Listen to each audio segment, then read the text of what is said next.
The first crack of breaking wood felt like it ran straight through my teeth. I was driving my old truck way too fast, down a country road that should have seen 40, not 70. Wind shoved at the side of the truck, rain hitting the windshield in hard sheets. The weather radio kept saying the same thing over and over. Supercell. Damage. Power lines down.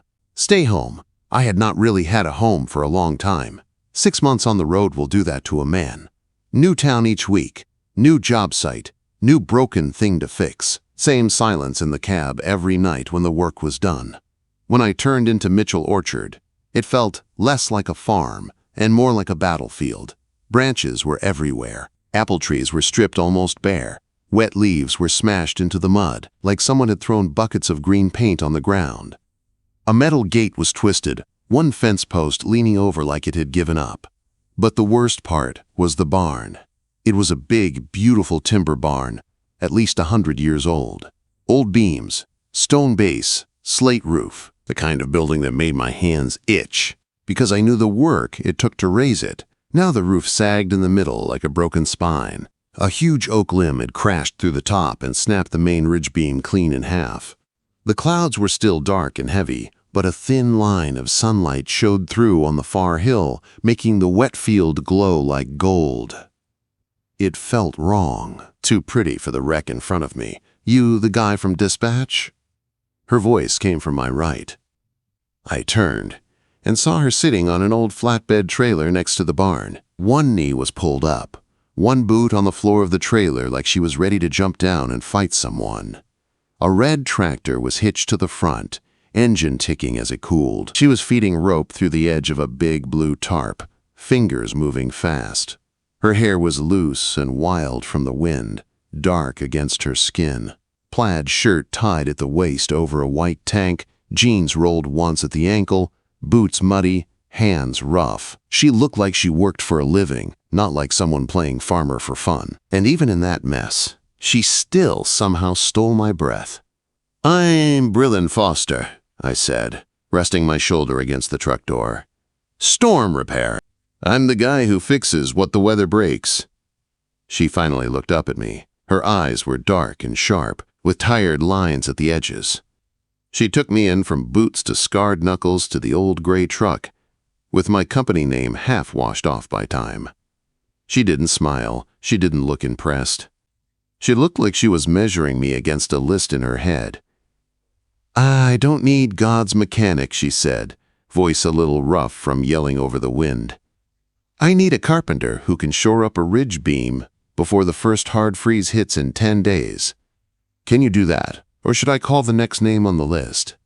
"There is no next name for this kind of work," I said, stepping closer and catching the loose end of her rope. I pulled it tight in one clean motion, tied a knot, then handed it back. "You hire a random handyman, that barn comes down on your head before Christmas. You hire me, it stands another century." Quote. "Modest," she muttered, but her eyes stayed on mine. "Accurate," I said, "but I'm not cheap." "I have money," she said too fast. That was a lie. I had seen the rust on the tractor, the taped corner on the office window, the old tires stacked by the fence. This place was held together by stubbornness and baling wire. "I just need the roof sealed," she added. "Not a full rebuild. I don't need a partner. I don't need a hero." I looked up at the broken ridgeline again, then back at her. She was shivering a little in the cold wind, but her jaw was set hard. "I'll take the job," I said. "But I stay on site. No driving back and forth. After this storm, the county roads are a mess. If you want it done before the freeze, I sleep where I work." She slid off the trailer. Her boots sank into the mud with a wet sound. "There's a camper behind the silo," she said, pointing to a silver Airstream that looked like it had retired a long time ago. "It has power. Water's tricky. You can stay there." She held up one finger and locked her eyes to mine. "But just 1 week," she said. "That's the deal. You fix the beam, patch the roof, and then you go. No hanging around. No getting comfortable." I let my gaze trail from the barn to her hand, to that single finger drawing a line in the air. "1 week?" I said, nodding toward the broken roof. "That's a 2-week job for a crew of 4. You said you were the best, she answered. I am. Then do it in 1 week, alone. I laughed once, short and sharp. I pulled my clipboard from the truck, wrote down a number that would make a normal person choke, but was fair for this kind of work in this kind of rush. I tore off the sheet and handed it to her. Fine, I said. 1 week. I stay in the tin can. I fix the beam and the slate. But here's the thing, Hadley. I let my voice drop, let a little of my ego show through the professional tone. Bet you will ask me to stay longer. She snatched the paper from my hand. Her fingers brushed my palm, warm and rough. Working hands. Real hands. Don't hold your breath, Foster.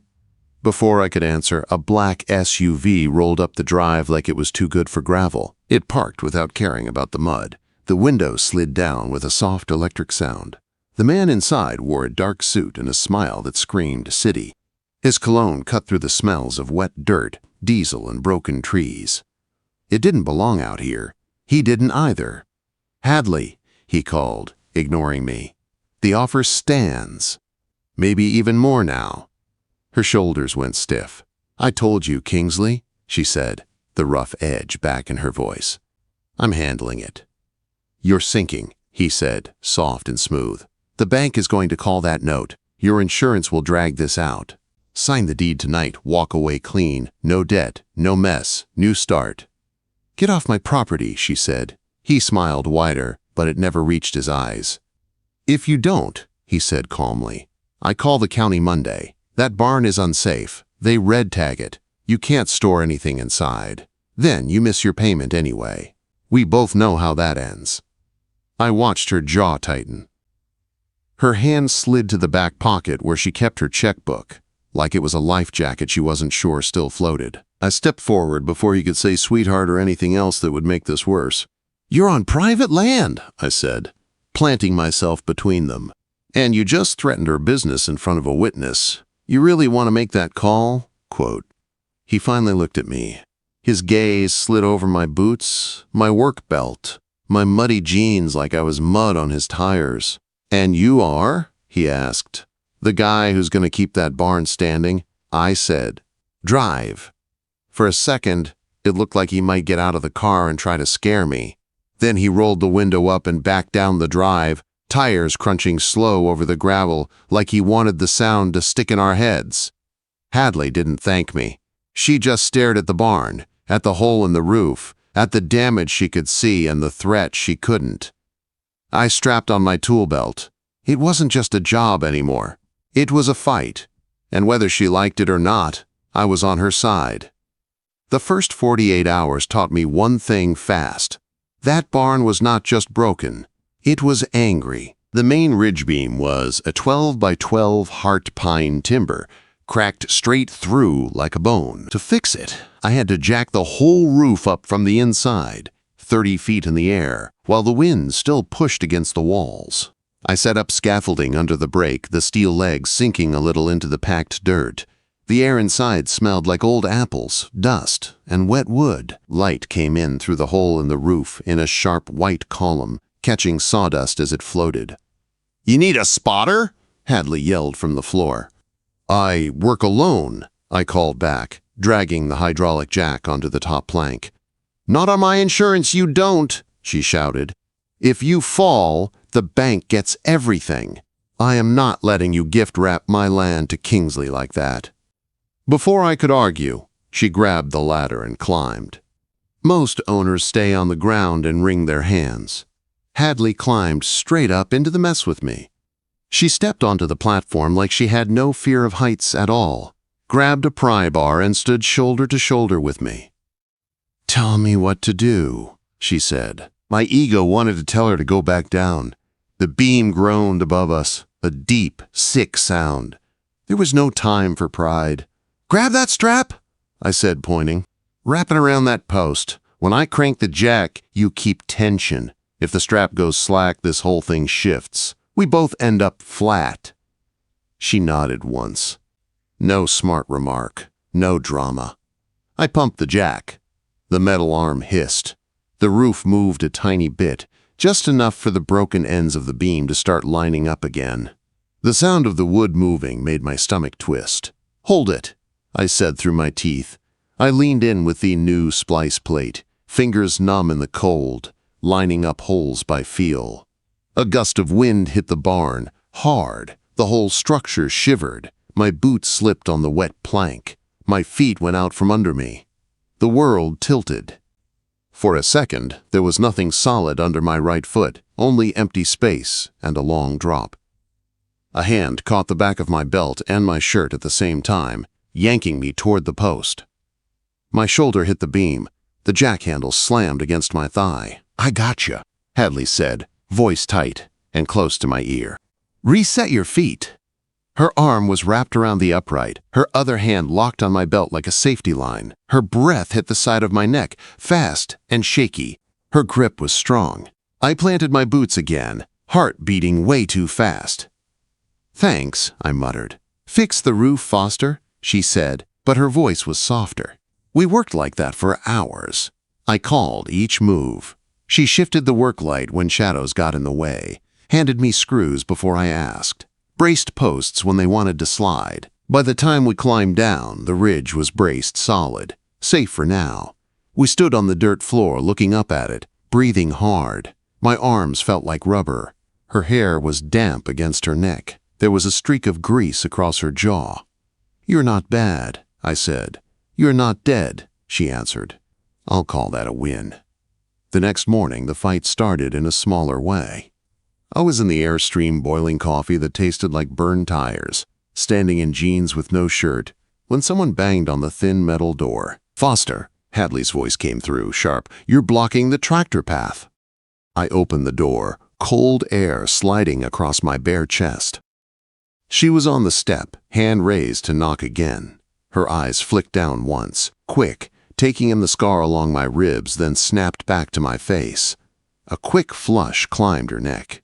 "I'm not blocking anything," I said, leaning on the frame. "I parked where you waved me in last night." "The crate truck comes through at 7, she said.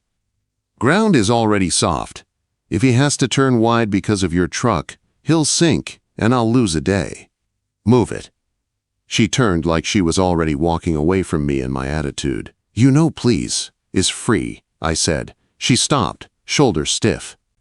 "I'm paying you more in a week than I made last month," she said without turning.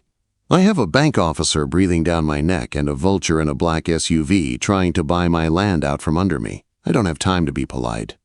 Move the truck." I looked past her, saw the line of worry in the set of her shoulders, how her fingers shook a little on the doorframe. My smart reply died in my throat. "I'll move it," I said. 2 minutes. I shut the door, yanked a thermal shirt on, pulled on my boots, and moved the truck and trailer out of the lane to a spot that would be a pain for me but easier for everyone else. By the time the crate truck rumbled up the drive, the path was clear. The driver was older, in a faded cap and a jacket that had seen 20 winters. He hopped down slow, joints complaining. "You the roof man?" he asked. "Yeah," I said, grabbing the first stack of crates. "You must be the wood." He gave a short, rough laugh. "Old Man Miller," he said, nodding toward the house where Hadley had disappeared. "She give you the pleasant welcome or the sharp one?" "She's under pressure," I said, sliding the crates to the pallet. "She has reasons." He leaned his forearms on the side of the truck and looked toward the barn. "Her old man built half of that with his own hands," Miller said. "When the first bad year hit, the bank came sniffing. Suits like your friend in the black car started circling. Her daddy wouldn't sell. Said if somebody was going to lose this land, it was going to be him, not some banker on a golf course." He watched me keep working. "What happened?" I asked. "What always happens," Miller said. "Numbers beat pride. He kept the barn, kept the soil, lost everything else, including his health. Been gone 3 years now. She's been trying to stand where he left her, with a bigger storm on her back and half the help." He paused, letting that sink in. "You here for a paycheck?" he asked. "Or are you here for the work?" "I'm here to fix the structure," I said. He nodded like that was enough for him. "Then fix it right," he said. "And try not to break her in the process." Hadley came out with a clipboard as we finished. She signed the slip, thanked Miller with a tired half-smile, then went back to counting crates without looking at me. "I'll stack them," I said, grabbing the nearest pile. "I didn't ask," she replied. "I know," I said. I carried the crates into the shed, lined them up neat and square. She followed with another stack, our shoulders passing close in the doorway. "You don't have to do that," she said. "I'm here for a week," I said. "Might as well act like it." She watched me for a second, as if she was trying to find the hook hidden in my words. "Just don't break anything," she said and walked away. But she didn't tell me to stop. By day 4, a rhythm had built itself without asking us. I woke up to the sound of her boots on the gravel and the smell of bread in the oven. She woke up to the sound of my hammer on steel and the low growl of my truck when I fired up the compressor. We passed coffee back and forth without talking about it. She climbed the scaffolding without waiting for an invite. I set safety ropes without making a speech. The work went faster than I expected. The new brace locked in smooth. The ridge sat straight. If I pushed hard, I could meet the 1-week deadline, which meant if I wanted an excuse to stay, I was running out of it. That afternoon, the sky went clear for the first time since I arrived. The orchard glowed a soft green. The mud had started to dry in ripples. Hadley sat on the same flatbed trailer as the first day, elbows on her knees, staring at the barn. I walked over and leaned against the side rail, wiping sweat off my neck with the back of my hand. "You always sit here when you're thinking about quitting?" I asked. "It's the only spot where I can see everything that might break at the same time," she said. "Barn, trees, house. If I look away, I swear it all disappears." "It won't," I said. She turned her head and really looked at me. The wind picked up a loose piece of hair and moved it across her cheek. She did not fix it. "Kingsley dropped this off this morning," she said. She pulled a thick envelope from her back pocket, folded in half. She handed it to me like it was something that might burn. I opened it. Printed terms. "Deed transfer." A number at the top that looked generous if you did not read the rest. A line about immediate possession. "It's not a rescue," I said. "It's a buyout with a pretty bow." "I know," she said quietly. "The bank is done being patient. Monday they call the note. If I cannot make the full payment, they can start the foreclosure. I could walk away today with a little money and no debt, or I can stay and risk losing everything and still owe." She was not whining. She was laying out numbers like boards on a sawhorse. "You kept the offer," I said, folding the papers back into the envelope. "Evidence," she said, "in case he pushes too hard." Her eyes met mine again. There was sharpness there, but also something softer, something I was not sure I had earned yet. "You said you'd stay a week," she reminded me. "You still planning to hold your breath on that bet?" The question sat between us like fresh lumber. I thought about Tennessee and the next job. I thought about my trailer and the road, and the small, simple life where I fixed things and then left. Then I looked at her, sitting on that tired old trailer under a barn that was almost straight again, holding an envelope that could steal her whole world. For the first time in a long time, I was not sure if I wanted to finish a job fast. And the worst part was, the barn was not done trying to surprise us. I found the real problem by accident. We were supposed to be in the home stretch. I was up in the rafters, brushing sealant over the new splice, feeling pretty good for a man who had barely slept. The ridge sat straight. The braces felt solid under my boots.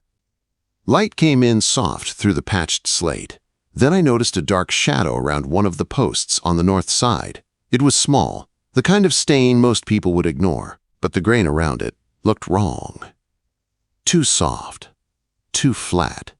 I pulled my pocket knife and shaved off a thin curl of wood. It fell apart in my fingers like dry bread. "Damn," I whispered.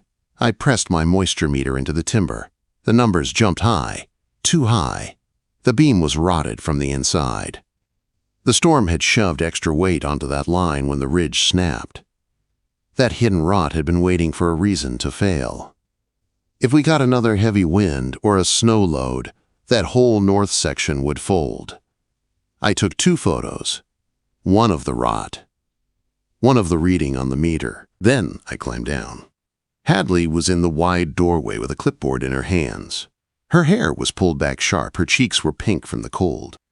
She looked hopeful for the first time all week. "Tell me you're almost done," she said. "I wish I could," I answered. Her smile faded. "We have a problem," I said. I led her to the post, tapped the spot with my knuckles, then pressed the knife into it again so she could see the wood crumble. "This is rotten," I said. "Not just surface, deep." The storm put more weight on this line. If we leave it like this and get a bad blow, it fails. The roof comes down on this side. Maybe not today, maybe not tomorrow, but soon. "How bad?" she asked, voice tight. "We have to sister a new support, add bracing, and tie the roof load into sound timber," I said. "That is more work. More lumber, more time." "How much more time?" she asked. 3 days if we get lucky," I said. 4 if the weather fights us." The clipboard slipped. It hit the concrete with a sharp crack. "The freeze hits Sunday night," she said. "If the roof is not sealed before then, the apples in here freeze. If they freeze, they are done. I lose the buyer. The check does not come. I lose the payment." I could have lied. I could have told her it might hold. I could have taken the money and driven away. "I can work nights," I said. "I can rig lights. I can push hard. I can get it safe enough before Sunday to hold you through the freeze. But I cannot do it in the same week, and I cannot do it for free." Her eyes burned. "I can't pay you for extra days," she snapped. "I barely scraped together what you already quoted. Lumber on top of that would finish me. You know that." "Forget the money," I said. She stepped back like I had slapped her. "No," she said, "I am not a charity case. I am not your project. You did your week. The ridge is fixed. You promised one. It is done. Pack your tools, Foster." "You are not hearing me," I said, trying to keep my voice level. "If we walk away from this, that wall is a danger. I do not leave people under something that can kill them. That is my risk," she said. "My land, my choice. You do not get to decide what I live with or what I owe you." She turned and walked away fast. Her boots hit the steps to the house without slowing. "Hadley," I called. She did not look back. For a minute I just stood there, fists clenched, staring at the rotten post like it had insulted me. Then I kicked a bucket so hard it flew across the barn and smashed into the stone wall. The sound echoed around the old beams. I packed my tools. I coiled cords. I loaded clamps. I stacked my gear in the truck with quick, angry motions. The Airstream looked even smaller in the gray light. The whole place felt like it was pushing me out. I slid into the driver's seat and started the engine. It growled, low and familiar. My hand rested on the shifter. I could drive away. I had another job lined up 2 states south. Warmer weather. Clean plans. No stubborn woman with stubborn land. No rotten post waiting for the wrong gust of wind. I put the truck in gear. Then I looked in the rearview mirror. The barn roof line was clean and straight now. The tarps flapped a little in the wind. The north wall sat there quiet, hiding its weakness inside. The farmhouse porch light was on, even though it was still daylight. A small square of soft yellow.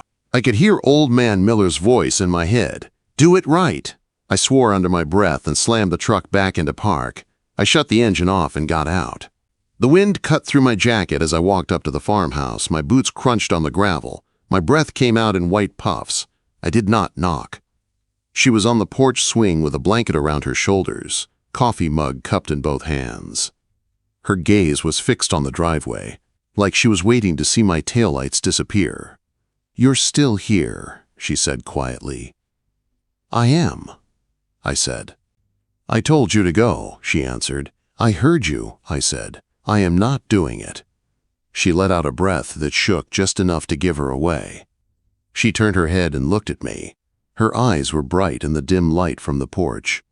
"You don't get to stay just because you feel bad for me," she said. "You don't get to play savior for free. That is not fair to either of us." Quote, "I don't feel bad for you," I said. "I respect the hell out of you. There's a difference." Her fingers tightened on the mug. "You barely know me," she said. "I know you caught me by the belt when I almost fell 30 feet," I said. I know you worked beside me on that scaffold when most owners would have stayed inside and cried. I know you're trying to keep a promise to a dead man and a living bank at the same time. That is enough to know what kind of person you are." I stepped closer and stopped in front of the swing, blocking her view of the road. "I am not leaving that rod up there waiting to fall on your head," I said. "So you have two options. You can fire me, and I will work anyway. Or you can let me stay and we can argue later about how you will pay me back." Her throat moved as she swallowed. Her eyes went shiny. She blinked hard, refusing to let anything fall. "You are insane," she whispered. "Probably," I said. She set the mug down on the little table next to the swing. Her hands were shaking now. Without the mug, there was nothing for her to hold on to but the edge of the blanket. "Why?" she asked. "Why does this matter to you? You told me yourself. You are a man who passes through, fixes it, leaves. That is who you are." "Maybe I am tired of being that man," I said. "Maybe I do not want to drive away from another place, knowing I left something dangerous behind. Maybe I am tired of watching people like Kingsley circle people like you." She stood up slowly. The blanket slipped off her shoulders and fell onto the swing. She was closer now, close enough that I could see the freckles across her nose, the line of tired in the corners of her mouth. "I cannot ask you to stay," she said. "Not when I cannot pay for it." "You do not have to ask," I said. "I am telling you. I am staying." We stood there in the cold June air, breath mixing between us. The porch light buzzed softly. Somewhere out in the orchard, a branch creaked. I lifted my hand, slow, giving her every chance to step back. I brushed my fingers along her jaw, rough skin against soft. She did not pull away. She stepped in, just a little. Her eyes flicked from my mouth back to my eyes. "Last time I checked," she said, voice low, "you made a bet." "Yeah?" I asked. "You said I would ask you to stay longer," she said. I waited. She reached up, grabbed the front of my jacket in both hands, and pulled me down to her. The kiss was not gentle. It was tight and hot and real. Her mouth met mine like she had made up her mind and did not plan to apologize for it. I slid one hand to the back of her neck and the other to her waist, holding her steady, nowhere near the edge of anything. When we finally broke apart, she kept her forehead against mine for a second, breathing hard. "I am not saying it out loud," she murmured. "You don't have to," I said. She stepped back, eyes clearer now. "Fine," she said. "If you are going to be stupid enough to stay, then get your generator and your lights. We have a wall to fix before the storm comes back." "Yes, ma'am," I said. She rolled her eyes at the ma'am, but there was a small smile trying to show. We spent the next hour dragging equipment into the barn. I ran extension cords up into the rafters, hung work lights from nails, fired up the generator. The old barn glowed in warm yellow patches, bright against the dark outside. Hadley stood next to the rotten post, hand resting on it like she was finally seeing it for what it was. "What do you need?" she asked. "Coffee," I said, "and for you to hold the ladder when I tell you." "Done," she said. The wind outside started to rise again, whistling through the broken boards on the far side. The temperature dropped. We were almost out of time. But for the first time since I pulled into that wreck of a yard, it felt like it was not just my fight, it was ours. The storm came back like it had a grudge. By midnight, the wind was howling through the valley, pushing at the barn walls like a giant palm. The lights I had strung up inside shook on their cords. The old wood creaked and answered back. I was up on the ladder at the north wall, shoulder pressed to the new brace, drill humming in my hand. My fingers were stiff from the cold. My breath fogged the air. "Bolt," I called. Hadley slapped the next bolt into my palm. She was on the ground, one foot braced against the ladder, both hands gripping the side rails. Her hair was pulled back in a messy knot, hoodie under her jacket, jaw clenched. "Wind just hit 50, she shouted, looking at her phone.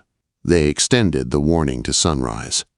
"Good thing barns don't read warnings," I said. Another gust slammed into the outside wall. The rotten section groaned. The ladder shuddered.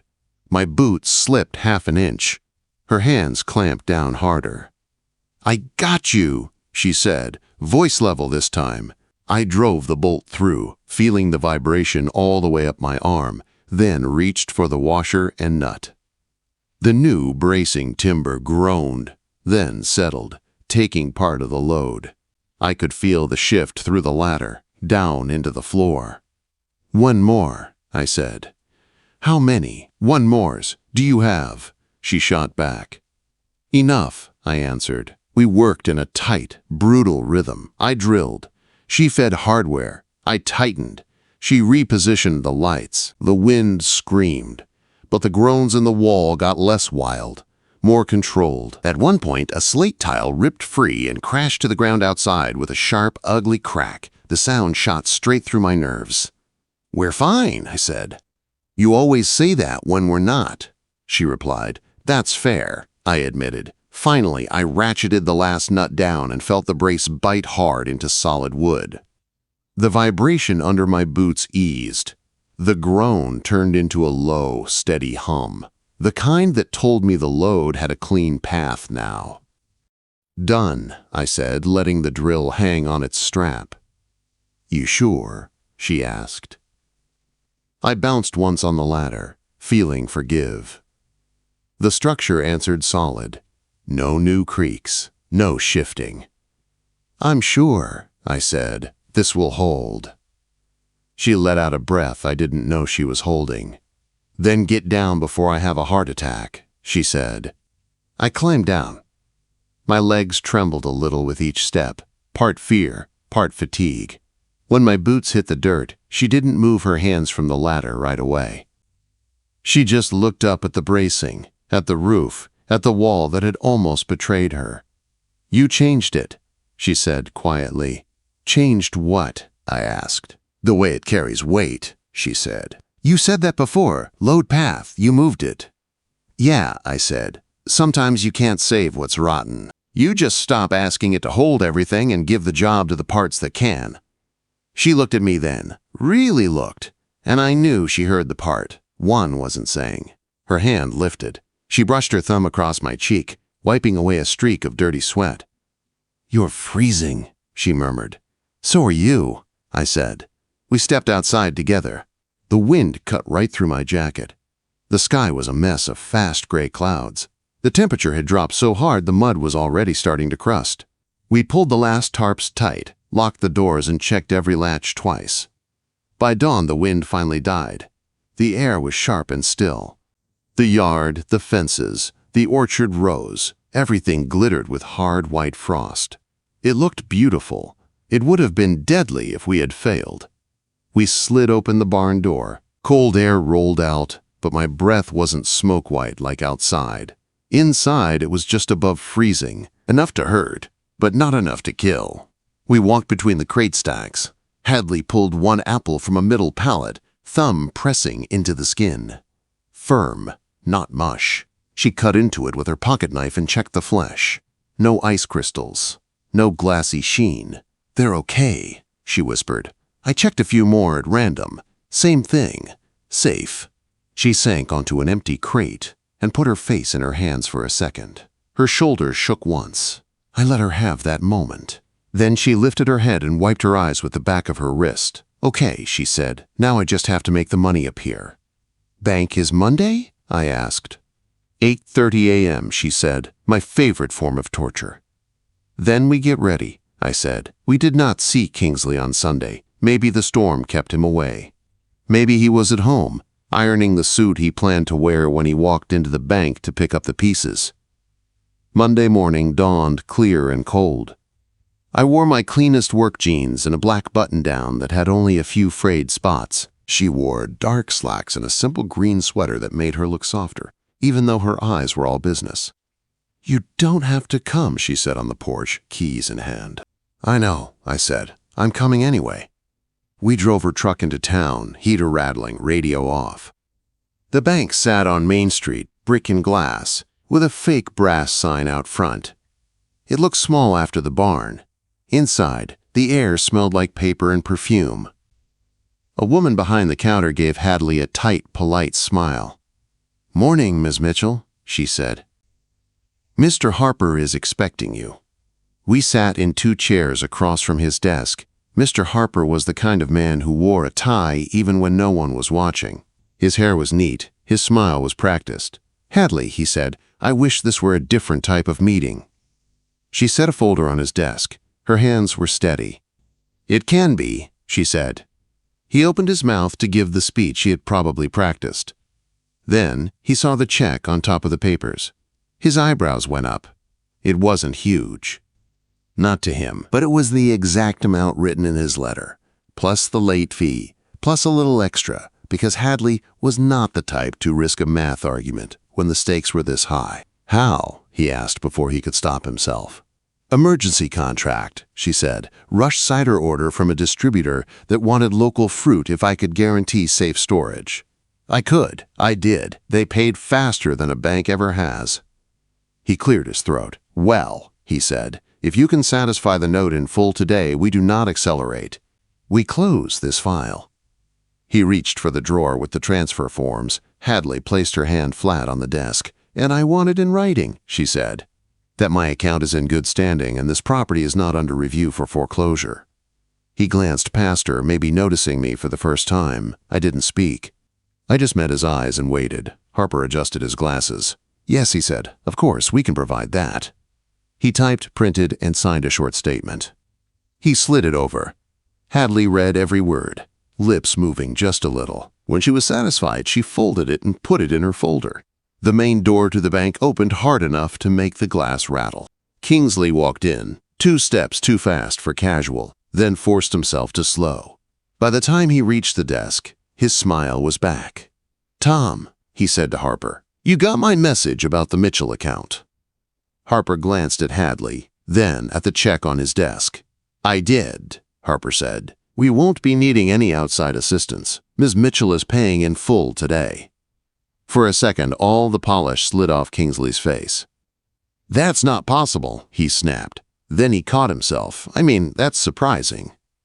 "Barn's still standing," I said quietly. "Apples are safe. Storm didn't do the job for you." He turned on me. "You're making this worse for her," he said. "You think the numbers care about some cowboy with a hammer?" "No," I said, "but they care about timing. And about intent." Hadley lifted something from her folder and laid it on Harper's desk. It was the offer from Kingsley, with his conditions, his deadline, and the note about making calls written in his own neat handwriting. "I'm sure you didn't mean for this to sound like pressure," she said mildly, looking right at him. "But if someone ever reviews my file and asks why I felt cornered, I want this in the record too." Harper's jaw tightened. He scanned the paper, then looked at Kingsley. "That's not standard," the banker said carefully. Kingsley's smile came back, but it looked plastic. "You're making a mistake," he told Hadley. She stood up. "I just made a payment," she said, "and I'm keeping my land. I can live with that kind of mistake." We walked out together. The sunlight on the sidewalk felt different, warmer, real. She didn't speak until we were back in the truck, doors closed. "I thought I was going to throw up in there," she admitted. "You didn't," I said.